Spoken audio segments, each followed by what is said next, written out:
Hello guys, तो welcome to my channel. तो आज मैं आपको बताने वाला हूँ कि जो बजट 2023 आया है, जो कल आया है, वो आम आदमी लोगों के रोजमर्रा की जिंदगी में क्या असर लाने वाला है। तो उसके कुछ की पॉइंट्स मैं आपको बताऊंगा जो बजट पे से बहुत बड़ा है, पर मैं जो वही पॉइंट कवर करूंगा जो हम आम आदमी को यूजफुल होगा। तो स्टार्ट विद के पार्ट भाई, जरा बताओ ना कौन सी चीज बढ़ गई है, कौन सी चीज का दाम कम होने वाला है। चिंता मत करो, मैं आपको सब बताने वाला हूँ एकदम आसान भाषा में। तो जो चीज का दाम बढ़ने वाला है,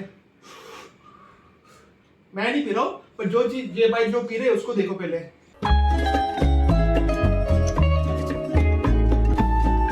ठीक है, ये सिगरेट का प्राइस बढ़ने वाला है 16 टका से। 16 टका से by the way duty high हो गई है, और ये प्राइस जान के इनका कोई हाल कुछ ऐसे होने वाला है। फिर हम आते हैं हमारी भारत की महिलाओं पे।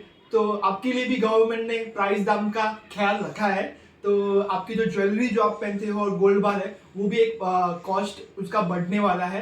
तो भाई कम क्या होने वाला वो तो बताओ। तो कम होने वाला है हमारा टीवी, जो स्मार्ट टीवी आता है एंड मोबाइल फोन, उसके प्राइस कम होने वाले हैं। बिकॉज जो कंपोनेंट जो हम बाहर से मंगाते हैं उसकी कस्टम ड्यूटी के रेट में थोड़ी गिरावट की गई है, तो ताकि इसका मार्केट थोड़ा फैलेगा एंड टीवी और मोबाइल के प्राइस आपको कम दिखने मिल सकते हैं। ठीक है, सेकेंड पॉइंट जो मेरे को लगता है कि काफी अच्छा, गवर्नमेंट एक इन्वेस्टमेंट पर्सपेक्टिव से काफी अच्छा पॉइंट है। सो भाई, सीनियर सिटीजन और हमारे भारत की महिलाएं, आपके लिए बहुत अच्छा अपॉर्चुनिटी है फॉर इन्वेस्टमेंट अपॉर्चुनिटी। तो भारत की महिलाओं के लिए मैं यही बोलना चाहूंगा कि एक स्कीम है। तो जैसे अक्षय बाजी ने बताया, एक स्कीम है। तो भारत की महिलाओं के लिए महिला सम्मान सेविंग सर्टिफिकेट गवर्नमेंट ने लॉन्च करा है, जो रहने वाला है 2 साल तक, मतलब 2025 तक ये स्कीम रहेगी। It is one time saving scheme है, जिसमें आपको पूरे के पूरे 150 रुपया देगा।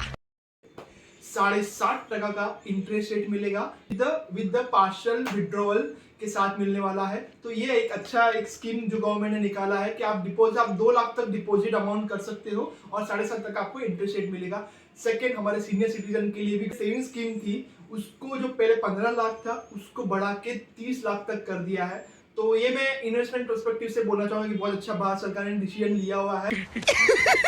पैसा ही पैसा होगा। तो भाई थर्ड पर भाई, अभी मैं बिजनेसमैन को भी कवर कर लूं। तो भाई बिजनेसमैन बोले, भाई हमने क्या गुनाह किया, हमारे बारे में जरा तो बताओ तो सही। आज भाई चिंता नहीं करो, बद्दू बताओ तुमने। ठीक है, तो भारत के जो बिजनेसमैन है उनके लिए एक सेक्शन हुआ करता था 44AD। 44AD बेसिकली मैं छोटा बताता हूँ। 44AD होता है जिसमें आपको बुक्स ऑफ अकाउंट मेंटेन नहीं करनी है, आपको टैक्स ऑडिट नहीं कराना होता है।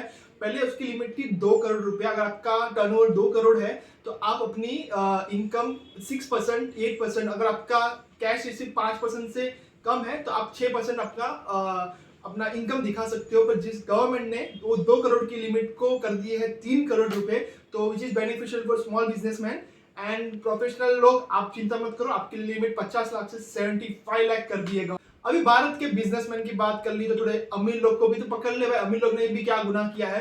तो जो अमीर लोग मतलब क्या हो गए, मतलब जो जिसकी इनकम 5 करोड़ से ज्यादा होती है। तो जो पहले क्या होता था, जिसकी इनकम 5 करोड़ से ज्यादा होती है ना, उनको वो 30% स्लैब रेट में आते थे। उनको 37% सरचार्ज लगता था एंड 4% सेस लगता था। मतलब ये 42 मतलब 43 अप्रोक्सीमेटली 43% टैक्स भरते थे। पर जो 30% सरचार्ज था उसको भी गवर्नमेंट ने कर दिया 25%, मतलब 30% slab rate, 25% surcharge and plus 4% tax. मतलब ये वो 39% टैक्स भरेंगे। तो गवर्नमेंट ने थोड़ा अच्छा इनिशिएटिव लिया कि भारत के जो थोड़े अमीर लोग हैं उनको टैक्स थोड़ा भी कम भरना पड़ेगा। तो अभी जिस वक्त का आपको बेसब्री से इंतजार था, मैं उसके बारे में बात करता हूँ। जो हमारा टैक्स रेट जो बोल के आ रहे 7 लाख तक नो टैक्स नो टैक्स, तो वो आपको मैं एकदम आसान भाषा में समझाने का ट्राई करता हूँ। तो चलिए शुरू करते हैं। तो ओल्ड टैक्स रिजिम तो सेम ही है, न्यू टैक्स रिजिम में चेंजेस आया है। Pay up to 3 lakh there is a no tax. 3 से 6 लाख में 5% का टैक्स लगेगा। 6 से 9 लाख में आपको 10% का टैक्स लगेगा। 9 से 12 में आपको 15 एंड 12 से 15 आपको 20 एंड अबाउ 15 आपको 30% का टैक्स लगने वाला है। ओल्ड टैक्स जैसा था वैसे ही सेम है। तो भाई हमने टैक्स रेट तो समझ लिया, पर अभी ओल्ड टैक्स में क्या होता था, ओल्ड टैक्स रिजिम में कि आपको डिडक्शंस मिलते थे। डिडक्शन भाई पार्ट में डिडक्शंस हुआ, जरा बताओ ना। डिडक्शन मीन्स जो आप एटीसी एटीडी, अभी एटीसी एटीडी क्या होता है जरा बताओ, एकदम रुक जाओ। जो आप लाइफ इंश्योरेंस लेते थे, आप म्यूचुअल फंड में पैसा डालते थे, मेडिक्लेम डालते थे, उसका आपको सरकार डिडक्शन देती थी कि आपकी इनकम समझो 5 लाख होगी तो आपके 1.5 लाख इन्वेस्टमेंट किया तो आप 1.5 लाख कम कर दो। पर न्यू टैक्स रिजिम में वो सब नहीं है, आप डिडक्शन नहीं ले सकते, जो भी आपकी इनकम होगी उस पर ही टैक्स रेट लग जाएगा।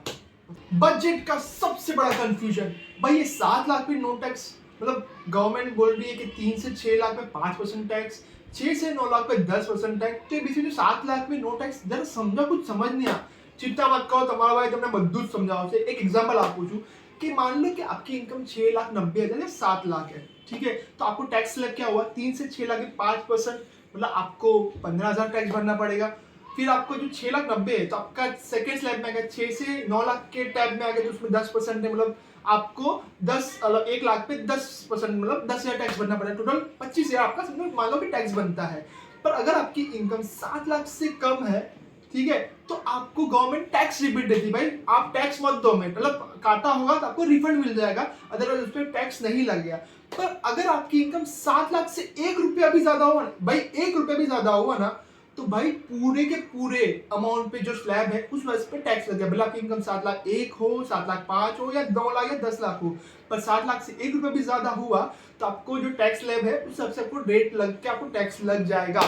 अभी मैं बात करता हूं कि भारत सरकार ने और कहां पे एक्सपेंडिचर करे, तो भारत सरकार ने इस बार कैपिटल एक्सपेंडिचर 33% हाइक कर दिया है। भैया कैपिटल एक्सपेंडिचर शू है जरा बताओ ना। कैपिटल एक्सपेंडिचर, आपको एक एग्जांपल देता हूं। Capital is a one time expenditure. मान लो आपका घर है, आप घर में फर्नीचर कराते हो, पेंटिंग कराते हो, वो क्या बार बार कराते हो, नहीं ना, one time, it's a one time expenditure जो आपको लॉन्ग टर्म बेनिफिट देगा। वैसे ही भारत सरकार कैपिटल एक्सपेंडिचर के नाम पे रोड, ब्रिजेस, एयरपोर्ट, पोर्ट वो डेवलप करती है, और इससे क्या होगा कि भारत को लॉन्ग टाइम में बेनिफिट मिलेगा, इससे एम्प्लॉयमेंट भी जनरेट होगा और भारत के लिए बेनिफिट है। तो गवर्नमेंट ने बहुत ये बेनिफिट है जो गवर्नमेंट ने अच्छे से बताए हुए। होप सो आपको ये वीडियो जान के बहुत आसान भाषा में आपको जानकारी मिली होगी, और अपने दोस्तों को भी शेयर करें ताकि वो भी एकदम अच्छे से समझ पाए। एंड होप सो आपको वीडियो बहुत अच्छा लगा होगा। तब तक के लिए मिलते हैं। कुछ भी डाउट आप कमेंट सेक्शन में डालिए, मैं आपको आंसर करने की पूरी कोशिश करूंगा। जय हिंद।